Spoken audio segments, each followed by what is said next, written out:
Good afternoon, teacher. I'm from Vietnam and study for study English through education and Jessica. Today, I'm happy to be here to tell you about being a scientist. How do scientists make observations?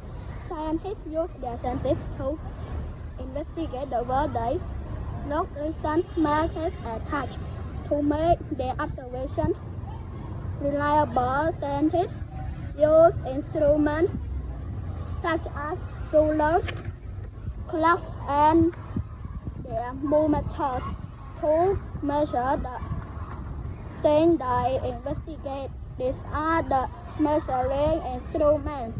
Good scientists always record all their observations so that they are not forgotten and can be checked. They call this record their data. When you do experiment, describe what you did with words and sketches.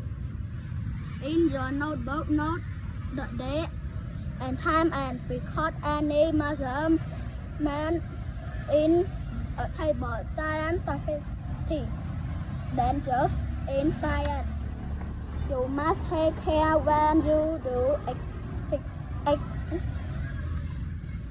science experiment. Some things are hard, some things are heavy, some things are sharp, some things are poisonous.